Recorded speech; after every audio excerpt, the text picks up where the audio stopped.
Acts chapter 2 verse 1.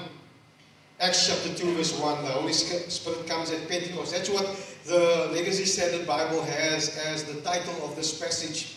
Verse 1 says, "And when the day of Pentecost had fully come, they were all together in one place. And suddenly there came from heaven a noise like a violent rushing wind, and it filled the whole house where they were sitting. And there appeared to them tongues like fire, distributing themselves, and they rested on each one of them." These tongues of fire rested on each one of them. "And they were all filled with the Holy Spirit and began to speak with other tongues, as the Spirit was giving them utterance." Now there were Jews living in Jerusalem, devout men from every nation under heaven. And when the sound occurred, the multitude came together and were bewildered, because each one of them was hearing them speak in his own language. So they were astounded and marveling, saying, "Behold, are not all these who are speaking Galileans?" They knew these men. They are not from all over the world. They are from Galilee. "And how is it that we each hear them in our own language in which we were born?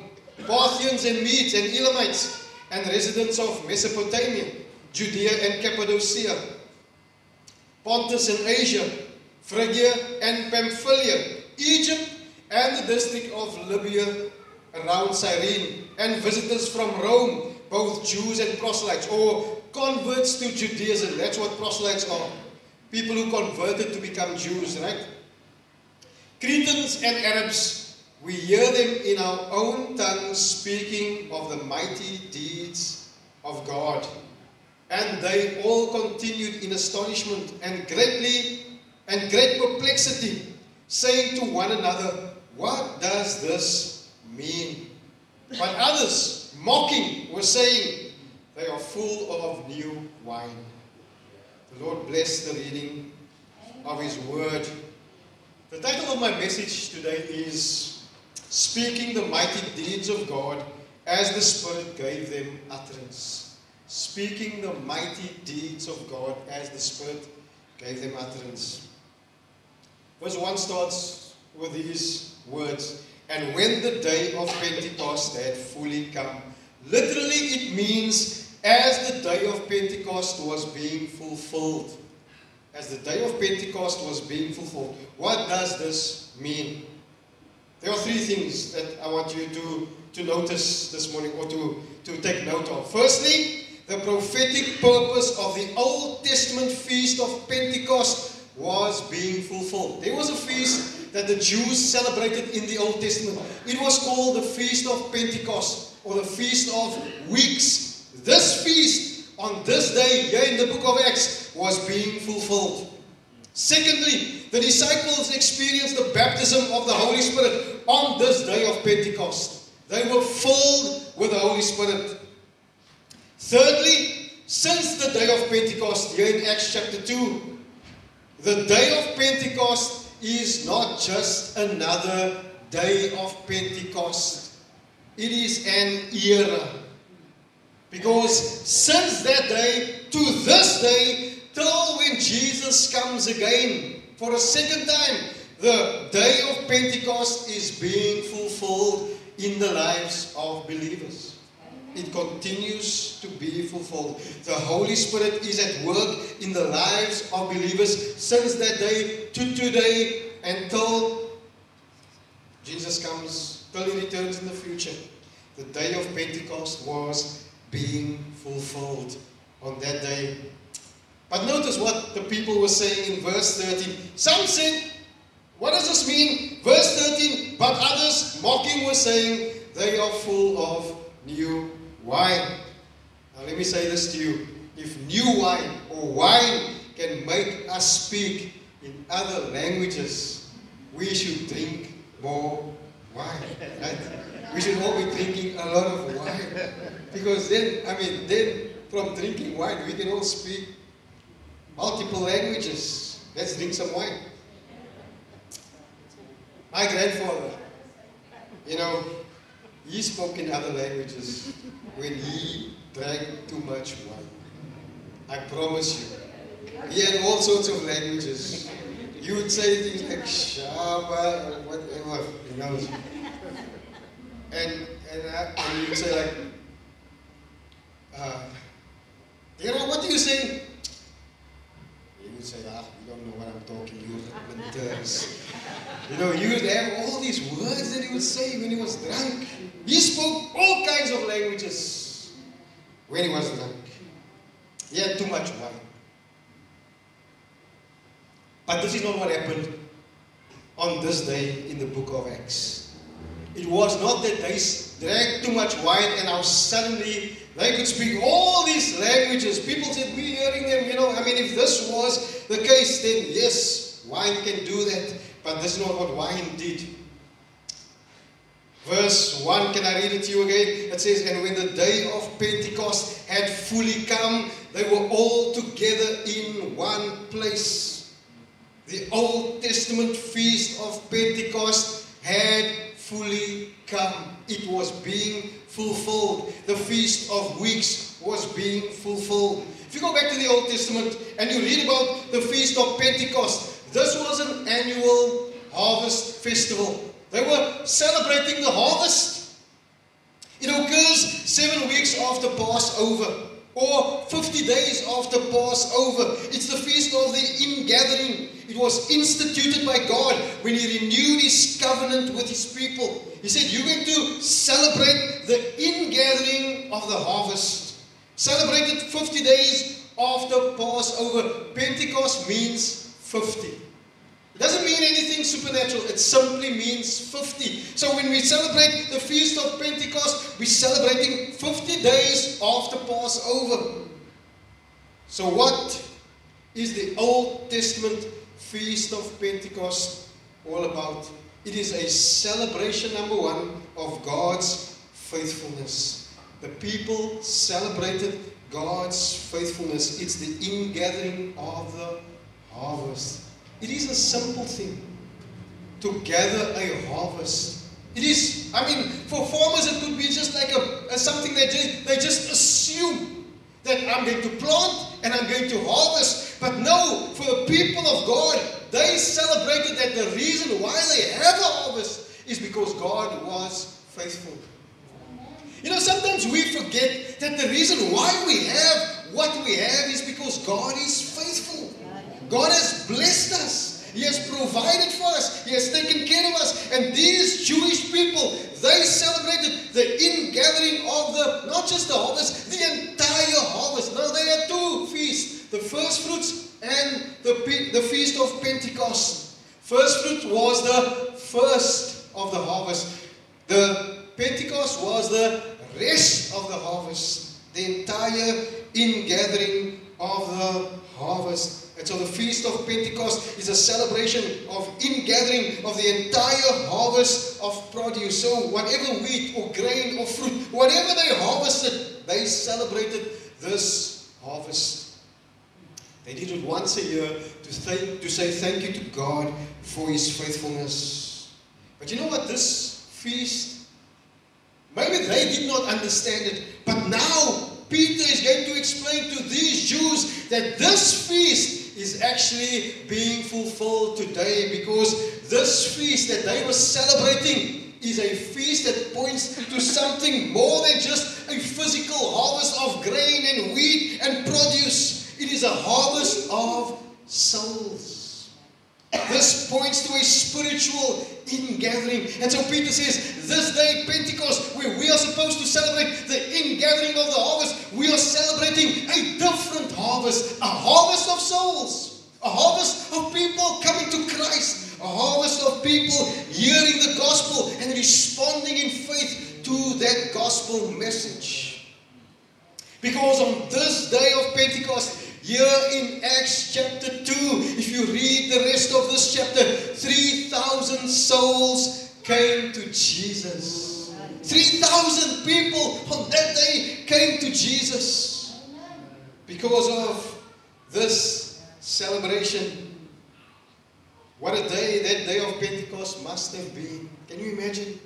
Here they are celebrating the harvest harvest that they received over the last 12 months. And on that same day, God is harvesting souls. And there's a celebration in heaven. Because heaven is rejoicing. 3,000 souls have come to Jesus on that day. So today I want us to look at the events of that day, Pentecost Sunday, by looking at the people who were there, looking at their experiences, and looking at their responses. So, who were there on that day? Number one, if you're taking notes, you can write this down. The disciples who were baptized in the Holy Spirit. Who were there? The disciples who were baptized in the Holy Spirit. If we go back to Acts chapter 1. Acts chapter 1, reading from verse 13. This is what you will read there. And it says, and when they had entered the city, these are the apostles, right? They went up to the upper room. They come back to the city after Jesus ascended into heaven. They go back to the upper room where they were staying. That is Peter and John and James and Andrew, Philip and Thomas, Bartholomew and Matthew, James the son of Alphaeus, and Simon the Zealot, and Judas the son of James. That's not Judas Iscariot. This is the other Judas. These are the 11 apostles, all with one accord, were continually devoting themselves to prayer, along with the women. There were women, and Mary, the mother of Jesus, and his brothers. The brothers of Jesus were also there. For the first time, the brothers of Jesus are with their disciples. They were not with the disciples. There was a moment, if you read the book of John, where the brothers of Jesus, they said to him, they didn't believe in him. They said, why don't you go to Jerusalem and show them who you are? Show them that you claim who you say that you claim to be. Because John says they did not believe that he was who he said he was. But now we see, after his death, after his resurrection, after his appearance to his family, to the disciples, to people, the brothers of Jesus are there with them. Verse 15, in those days, Peter stood up in the midst of the brothers. A crowd of about 120 persons was there together, and said, so we can see this is leading up to Acts chapter 2. There's about 120 people together. So who were there? The apostles were there. There were women there.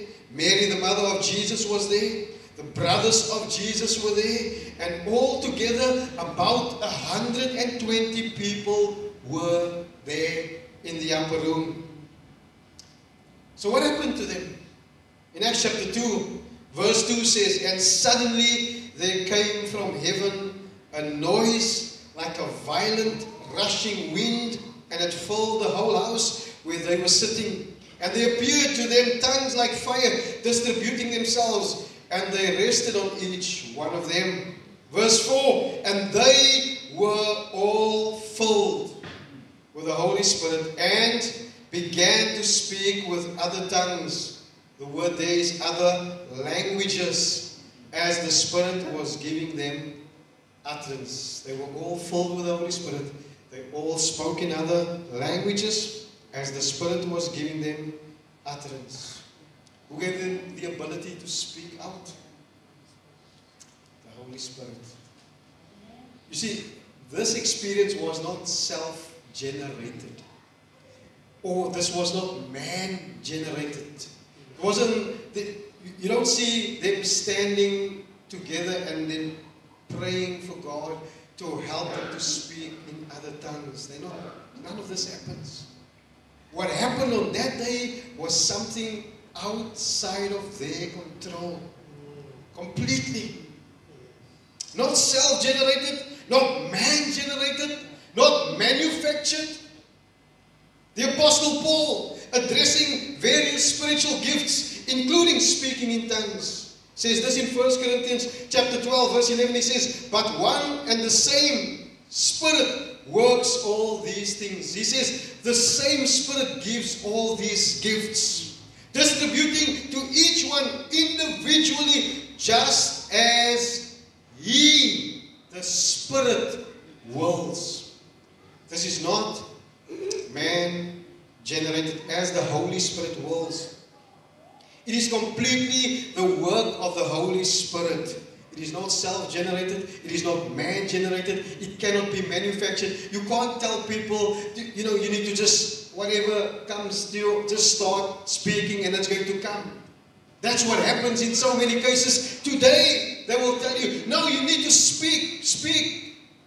This is not a thing that you can manufacture, bring about, generate in your life. This came about as a work of the Holy Spirit. And yes, there were occasions when the apostles laid their hands on people. The apostles laid their hands, John and Peter and John, they laid their hands on the Samaritans to receive the Holy Spirit in Acts chapter 8. But you go back a few chapters later, when Peter preaches to the Gentiles in the home of Cornelius in Acts chapter 10, verse 44, this is what happens. It says, while Peter was still speaking these things, he was preaching to them the gospel. The Holy Spirit fell upon all those who were listening to the word. He's not doing anything except speaking the message, preaching the gospel. The Holy Spirit falls on those who are listening to the word, and all the circumcised believers, all the Jewish believers, in other words, who came with Peter, were astounded that the gift of the Holy Spirit had been poured out on the Gentiles also. For they were hearing them speaking with tongues or with languages, that's the word there, and magnifying God. The same thing that happened in Acts chapter 2 happened here in Acts chapter 10. These Gentiles are speaking the mighty works of God after the Holy Spirit fell on them, and nobody did anything to them. They were just listening to Peter speak. This is completely the work of the Holy Spirit. They believed the gospel, they received salvation, and they received the Holy Spirit. It was all a work completely done by and through the Holy Spirit. Not a man-generated, not a self-generated experience, but a Holy Spirit-generated experience. So who were there? The disciples who were baptized in the Holy Spirit. Who else were there? The crowd who was bewildered by the supernatural manifestation. There was a crowd bewildered by the supernatural manifestation, because this was a supernatural miracle, a manifestation. Speaking a language that you did not learn, just like that, fluently. Not just one, but many, multiple languages. This must be a miracle. It can't be anything else. It is a supernatural thing. In Acts chapter 2, verse 5 says, now there were Jews living in Jerusalem. Where were these Jews living? In Jerusalem. Devout men from every nation under heaven. So they came from many different nations, but they were living in Jerusalem. These Jews, they were there. And when this sound occurred, they heard the sound of the rushing wind, or the violent wind, or something that sounds like a violent wind. They heard the apostles and the disciples speak in these multiple languages. The multitude came together and were bewildered, because each one of them was hearing them speak in his own language. These men from different nations living in Jerusalem heard people speak in their language. So they were astounded and marveling, saying, behold, are not all these who are speaking Galileans? They knew these men. They knew that these people are from Galilee. They are not people from all over the world. How is it that they know our language? How is it that they are speaking in multiple languages? Verse 8, and how is it that we each hear them in our own language in which we were born? Verse 11 continues, we hear them in our own tongues, speaking the mighty deeds of God. They were lifting up the name of the Lord. Bewildered, amazed, some of them asked, what does this mean? Others concluded they are full of new wine. They must be drunk. You see, whatever was going on there, God did something that grabbed the attention of that crowd, that city. They came to a standstill. It came to a standstill because this gift, the manifestation of this gift was so powerful that people could not just ignore it. Something's going on here. What does this mean? Some said they must be drunk. But this is more than just that. God grabbed their attention. Why? Because this was not just about harvesting some grain, some fields, some produce. This was a celebration of the harvest of souls, and God was busy bringing people to Jesus. This was why Jesus came. Why? To save people from their sins. This is why He came. And the great Pentecostal harvest was being fulfilled. It is not just a harvest of grain, a harvest of produce. No, it is a harvest of people. Not just Jews, but people all over the world being harvested and coming to Jesus. And it continues to be fulfilled until Jesus comes again. So the disciples were there. They were baptized in the Holy Spirit. The crowd was there, bewildered and amazed. And number 3, there were the respondents who believed and were baptized. There were those who responded and believed and were baptized. They are the respondents. You see, Peter, when this crowd gathers in bewilderment, Peter takes the opportunity to preach. He is the designated spokesman on behalf of the apostles. But there was a crowd who listened to him. In Acts chapter 2 verse 14, but Peter, taking his stand with the 11, raised his voice and declared to them, to these people, the crowd, men of Judea, and all of you who live in Jerusalem, let this be known to you, and give heed to my words. He's saying, pay attention to what I'm going to say to you right now.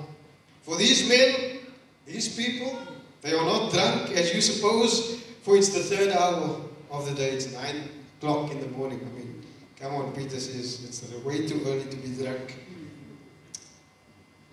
But this is what was spoken through the prophet Joel.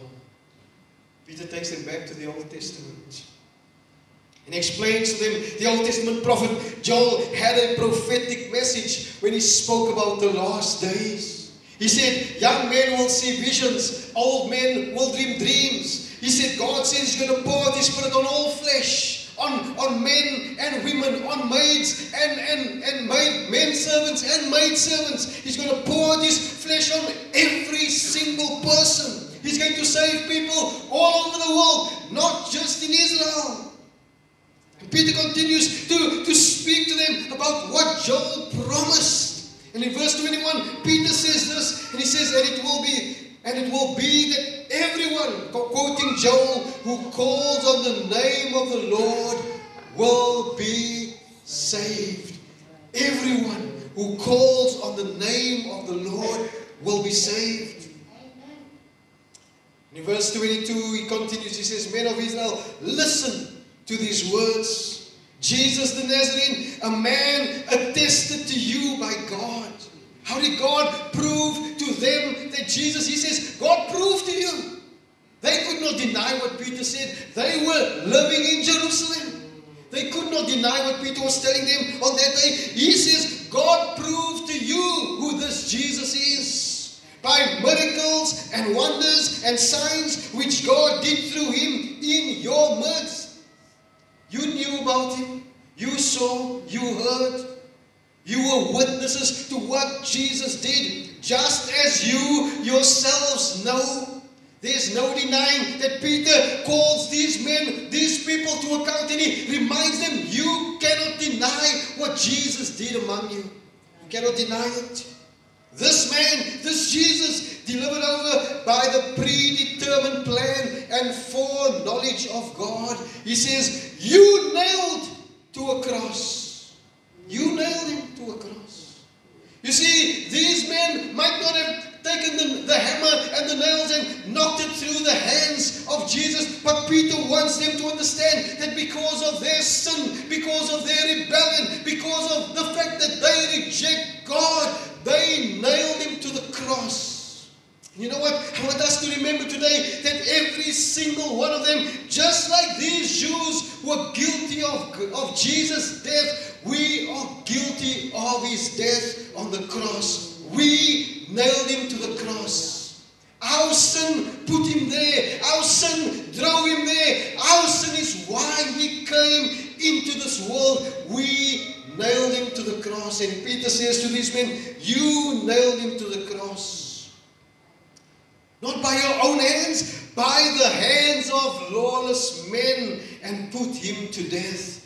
You didn't do it physically, but through your sin, he was put to death through the hands of lawless men because you are guilty of his death. You are guilty. Verse 24, but God raised him up again, putting an end to the agony of death, since it was impossible for him to be held in its power. It is impossible for Christ to be held in the power of death. Verse 25, for David says of him, I'm not going to read what David says of him, but Peter explains how King David in the Old Testament prophesied this about Jesus. Yes, that God would raise him up, that God would seat him on a throne on high, that God would make his enemies his footstool. And Peter says, David is not speaking about himself. You misunderstand when you think that David is speaking about himself. David is speaking about this Jesus whom you crucified. This Jesus God raised up again. Verse 32, Peter says, and to which we are all witnesses. We are all witnesses. Therefore, having been exalted to the right hand of God, and having received from the Father the promise of the Holy Spirit. Who received this promise? Jesus. God, the Father promised him that when he comes back to heaven, he's going to give Jesus the power to send the Holy Spirit. He says, he has poured out this which you both see and hear.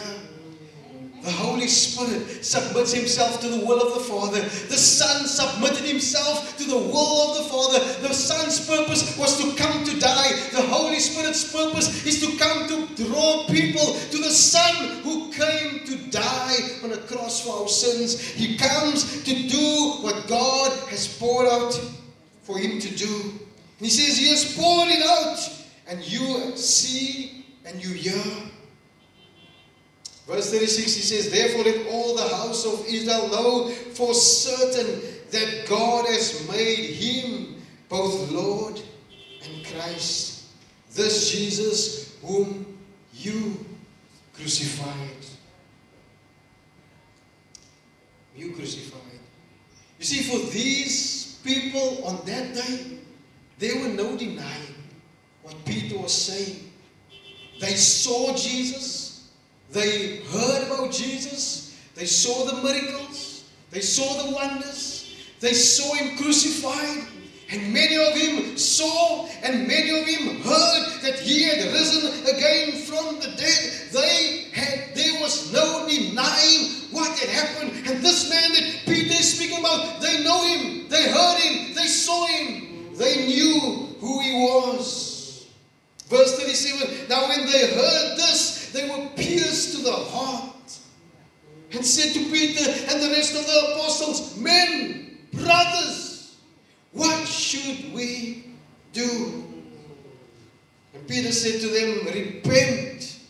That's the first thing you need to do. You need to repent, and each of you must be baptized. Repent, and then secondly, be baptized in the name of Jesus Christ for the forgiveness of your sins.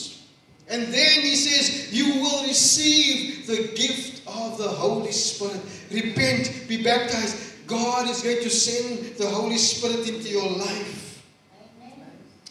For the promise is for you and your children, and for all who are far off, Peter says, as many as the Lord our God will call to Himself. I want to remind you today, when you hear God's voice, it is God calling you. That is grace. That is God's grace. Because Jesus said, unless the Father draws you, you will not come. Unless you hear His voice, you will not respond. And when God is speaking to you and calling you, that is God's grace. Because there's going to be a moment where God is no longer going to call you. He's going to send you away. You see, in Thessalonians, Paul writes, and he says that when people refuse to believe the truth, God will send them a strong delusion. And they will believe the lie. Why? Because they refuse to believe the truth. And so he says that God will call as many as the Lord will call to Himself. Doesn't matter how far away from God they are. Doesn't matter what they have done. That is why Paul, when he stands before Agrippa and before Festus, he says, I am the man who persecuted the church, but God in His mercy gave me an opportunity to stand before you, to be a witness. And Paul was willing to die because he led other Christians to their death. Why? Because he thought he was doing something good. And now he realizes it's by the mercy of God, the grace of God, that he can be a witness. He's willing to die for Jesus. Verse 41 says, so then those who had received His word, who received the word of Peter, were baptized. And that day there were added about 3,000 souls. Can you imagine?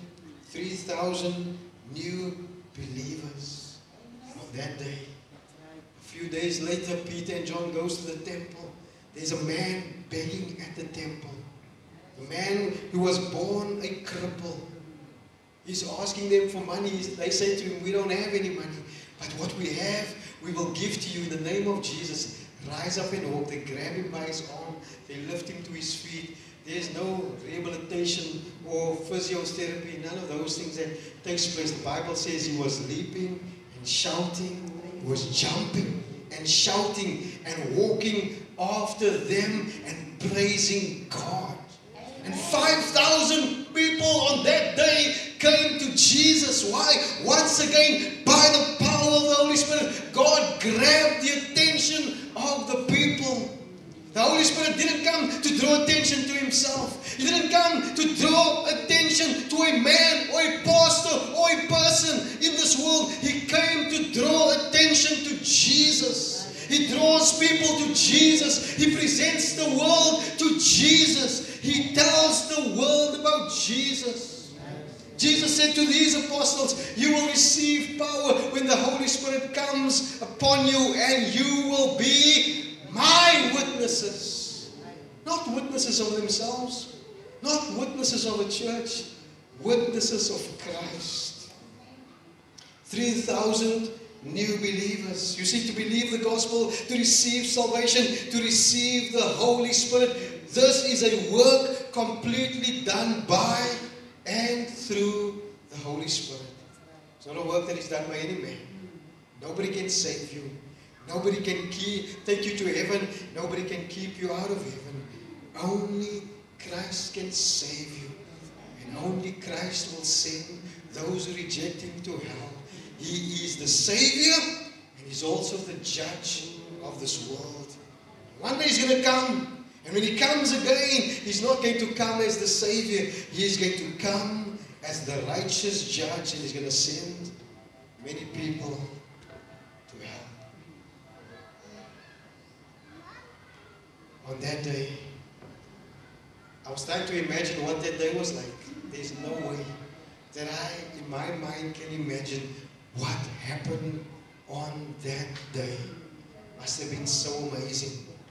Where a crowd, maybe a little more than this crowd, began to speak in languages that they were not taught, declaring the mighty works of God. And the world took notice that Jesus is the Savior. He is both Lord and Christ. 3,000 souls came to Jesus. Let's pray.